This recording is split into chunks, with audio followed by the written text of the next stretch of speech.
Good evening. It's Andrea the Book Lady, also known as the Astro Tracker.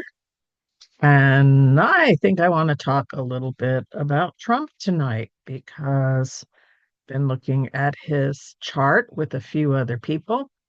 And he's got some challenges coming. And as most of you know who do more than watch the regular news, there's a lot of Epstein file stuff coming out that looks very, very bad for him. That's probably why he's been doing everything he could to keep that from coming out. But let's just look at some of the basics to start with. I want to let you know that this is off the cuff. I haven't really done any studying, but I have seen some things and uh, that I think are interesting. So I'm going to um, share those things with you. I may stumble over my words a little bit just because I am doing this off the cuff here. So I just want to let you know that. Okay, and let me get rid of some of the black boxes that are here. Okay. So in the middle is Trump's chart, and this is what I always say with astrology. These are where the planets and asteroids were at the time of his birth. This is what I call an astrological bingo card. And then when you have something on the outside, which is where the planets are right now, hit connect with something in his chart, we have bingo. Now it can connect like this one is. This is Chiron, the wounded healer, connecting with Sedna. I have always said that Trump is somebody's lackey. I've always said that there was someone who was taking advantage of him. And an article came up earlier that I knew about and I'd seen it before. But what really alerted me to the article was what I saw was that Neptune, right here at 0 degrees Aries, is opposing his Neptune at 5, and it's going to get closer. In other words, this is going to become 5, and this will become 5, and in the coming months and year. And so I decided since we only uh, see Neptune comes back to itself 165 uh, every 165 years. I thought, okay, I'll take a look at the quarter cycle and what happened and where was it in 1987. And when you look up what was happening in 1987, because the angles are also important, and I'll talk about angles again in a minute. The angles are important. This is the opposition. So the opposition is a half of 165. And then so you take that. So, 82 and something. And then you break that down. So then that's 42, 41 and something. And so I looked at 1987. And when I said, where was Trump in 1987? Well, he was going to Moscow for the first time. And that was when the Russians were um, they were looking for people to utilize here in the United States after the Cold War. And they knew that he would be an easy mark because he loves flattery. And when you flatter him, he just falls right over. So they just gave him and told him everything that he wanted. If you're looking for an article on it, I did post it on my Facebook earlier, the article that's all about that.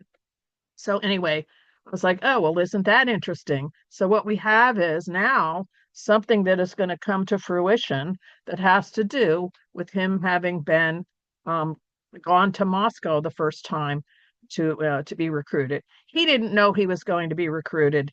He thought he was going to go be able to put a Trump Tower there. Never happened. Right? They kept saying yes, yes, yes. And so he kept going back, kept going back. They did give him money when New York wasn't going to give him money anymore after his bankruptcies there in New Jersey. Um, but anyway, he kept going back, kept going, and they kept him on the hook for a long time. And anyone who goes over there as part of our government or whatever, they're always going to throw parties and they're going to take pictures of everything that you do. So if you do anything naughty over in Russia, they're going to have it. And for those of you who don't know what Russia was like before, if you were a foreigner and you went there, there was always somebody attached to you who would be following you everywhere. Now, I don't know exactly if it's like that now, but I don't do know that it was like that back in the 80s and 90s. And if you want to read more about that, just read Hedrick Smith, who is someone who has been over to Russia many times. He's written several books on the Russians, and he's a really good resource for that. And there are also some other really good books that I may post on Facebook later. But anyway, okay. So what I'm saying is, Trump is having this angle that's going to happen that connects back to 1987. The other thing so that was the first thing that I noticed was the opposition. But there's also all these planets on what we call the angle. So the most important thing in astrology is this big square right here. So you can see it's outlined a little bit more than the other areas. And so he does have some planets there that are very crucial. The most important place in the chart is right here. And he has Mars on the ascendant. By the way, he also has Zeus there. You don't see Zeus, but I always said back in 2016 that if he got in, he would never want to get out because he's Zeus and he thinks he can do anything that he wants to do. And so anyway, so that is exactly what we've seen is that he never wanted to leave. But anyway, when you have either a something that is like a conjunction, like right here we have, this is a conjunction, or if we have an angle, so this is a 90-degree angle right here, the angles can create some pretty rough things.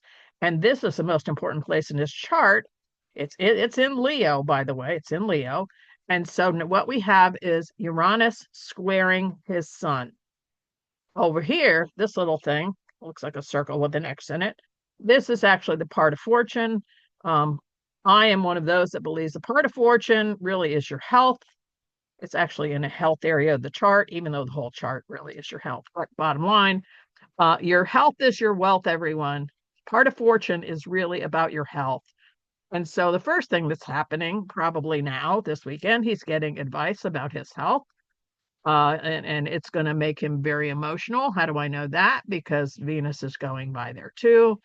And anything that's been connected to Pluto, and all of these have been connected to Pluto, is going to get exaggerated because that's what Pluto does. I call Pluto the crush your heart bra. It lifts or it separates. So it actually makes things really crazy or it cuts things off completely.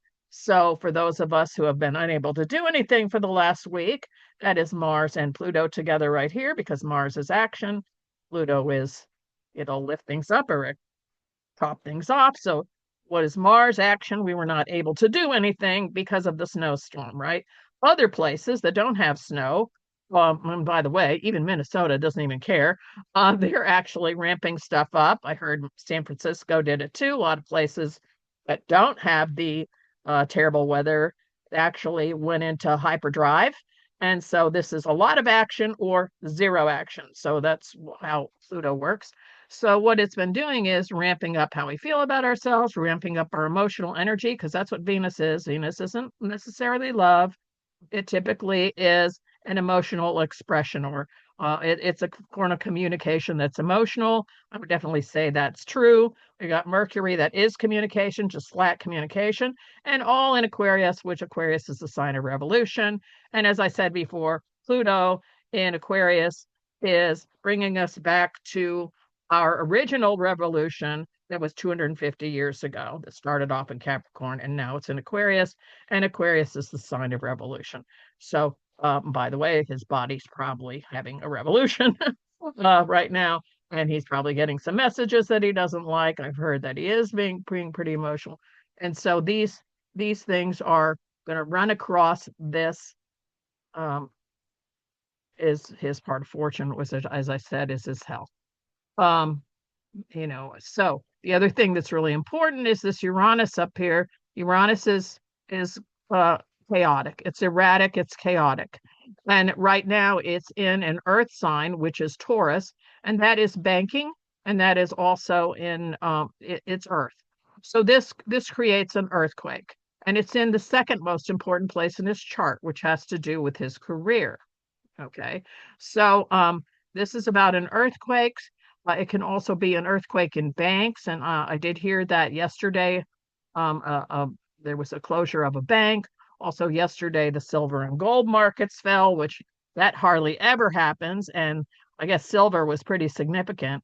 And a lot of astrologers, the financial astrologers, are predicting that in this fire horse year, which is a Chinese astrology thing, which I really don't know about, but that's what they've been saying is that the Chinese astrology thing is that fire horse years, we usually have market crashes. So just saying to everyone who does watch that, be careful with your money, put it in a safe place, blah, blah, blah. Anyway, him having a square here, him having these squares right here, this is very challenging to him. It's challenging his leadership, his rulership. And by the way, here we have Sedna here. Sedna is in Gemini. So this is us all in the world. See, this is the world out here. This is him in the middle, right? But this Uranus is at the prime spot for his career. And what we have is Sedna. Sedna is someone who's been taken advantage of. See, that's over here for him. A leader who's been taken advantage of by who? Other governments. That's ninth house. And so, anyway, um, we're being taken advantage of by, first of all, we're not getting any news. I've complained about that. I've had people today say, "Where did you find out this stuff about Jeffrey Epstein?" Well, man, if you're really looking, it's everywhere. And it's bad. It's very, very bad. So I've got something to say about the Epstein files and what's going to happen to him regarding that, because everybody's thinking, oh, Teflon Don, nothing has ever stuck to him. Well, I think his time for that is coming to an end.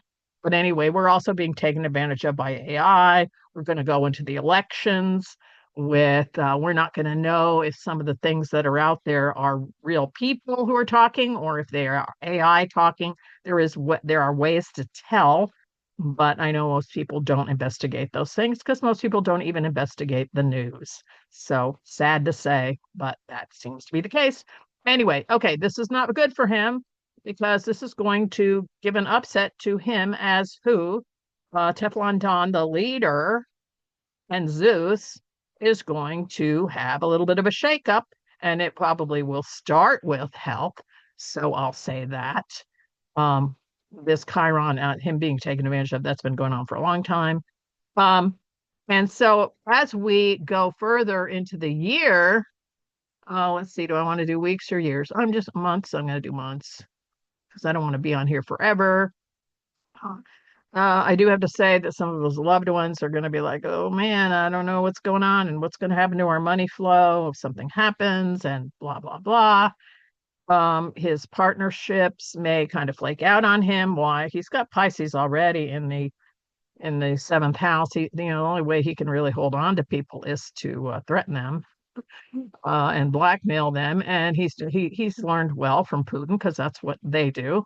They blackmail everyone. And also, I've heard Netanyahu is involved in it too. I don't know for sure. I don't know enough about that, but I have heard that. So I'm not really a conspiracy theory people, theorist people person. I'm not really a conspiracy theorist person. I look at real journalists and not fake journalists who turn out to be marketing guys.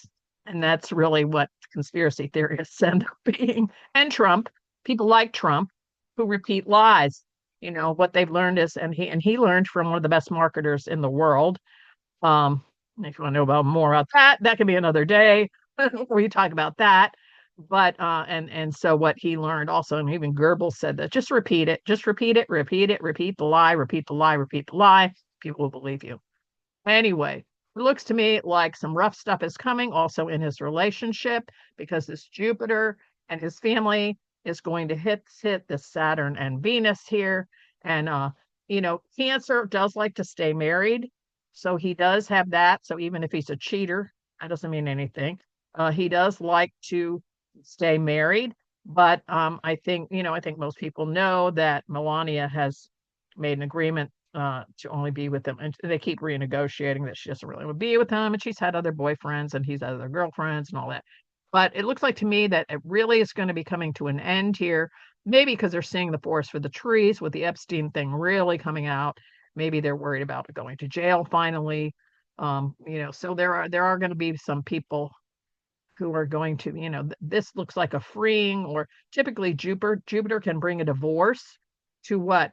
People who he have seen in the community, 11th house, even friends, that he thought that, were committed. And I think Jupiter is going to blow this up. And so some people are going to divorce him because it's really what's coming out is too bad to ignore. It's too bad to ignore. The other thing that is happening, as Pluto is approaching opposition Pluto, that's still going to happen, not happening for a while. Probably will be the bitter end for him at that point, and that's a few years down the way. But this Uranus hitting Uranus, usually it does that 84-year thing, usually does cause the body to start to disconnect, to start to fall apart. And then he's going to have Mars hitting there. And really, July is not looking good for him. Beginning of July. So that whole, 250-year thing, oh, we're so happy and everything's great. Well, it's not going to be the greatest one for him.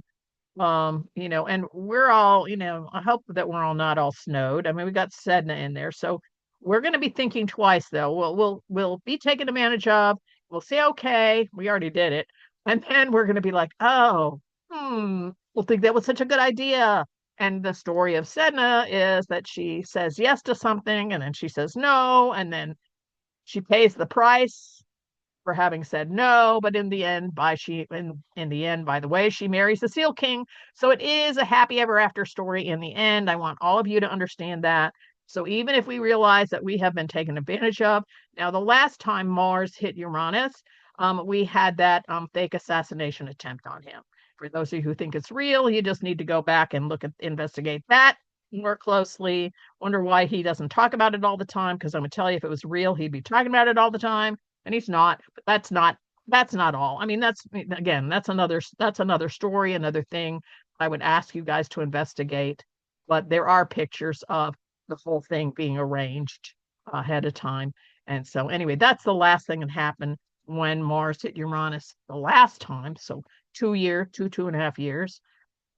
Jupiter again is going to be hitting this stuff, which is going to create some breakups in his relationships. And then as we get into July and August, Jupiter hitting Pluto here again, this is going to end something. This is going to end something. Now, Jupiter is typically considered a happy guy and a positive guy. And, however, when Jupiter gets into the square over here with Uranus, it's really over.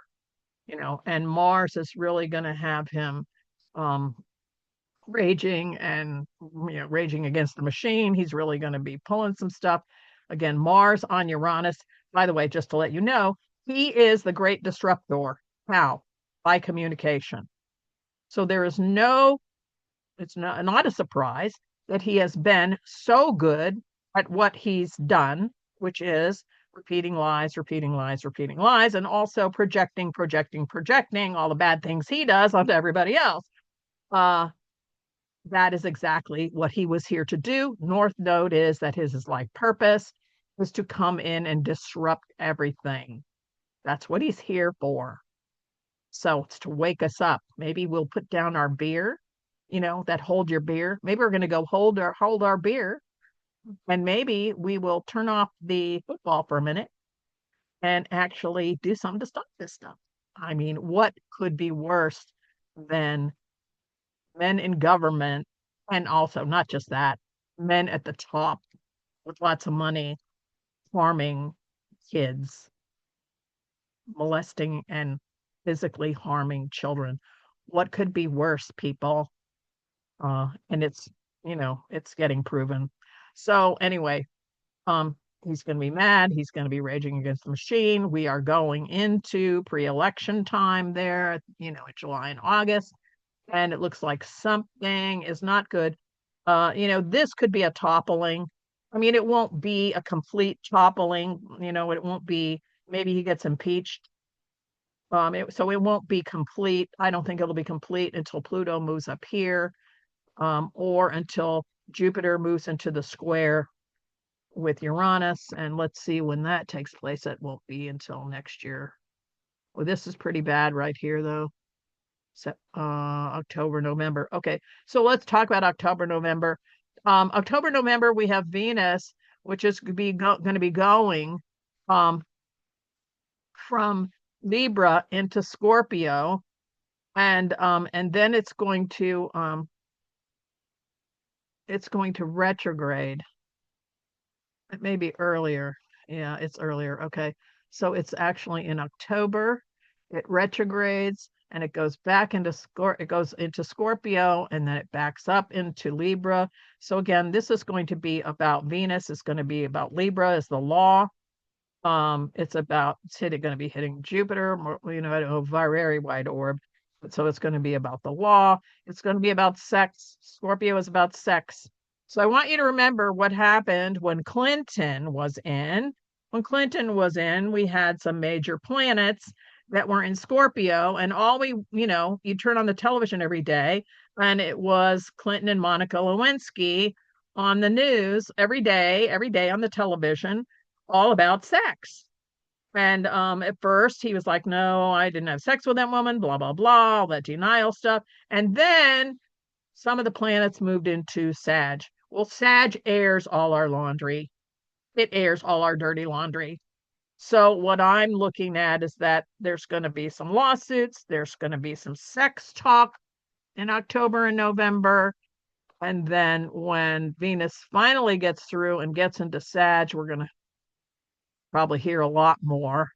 But this does not look good for him. Jupiter and Mars on his Mars, he's going to be in a battle. He'll be in a battle for his leadership.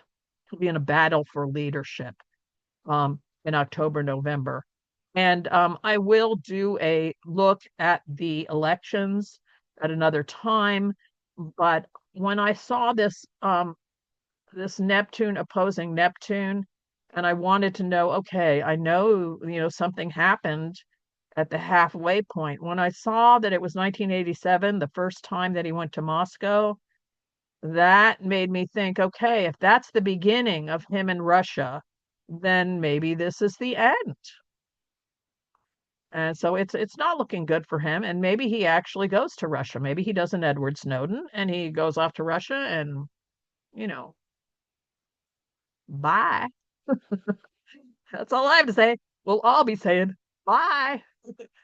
But then we're going to have to deal with all the people who did all the stuff with him that are still here, who kept him in office for knowing all the things that he did and also knowing all the things that some of them did. I'm not going to say all of them, but still they're complicit if they knew. And I think they did. So, anyway, I just saw these very interesting things happening with Trump, so I thought I'd bring it up. And that is all I'm going to have to say. And onward and upward. I'll maybe talk about elections another time, but I just thought this one was very interesting for those of you who are wanting to know what's going to happen. What a year, what a year. This is going to be a year where we have never been before, the Star Trek year. Bye.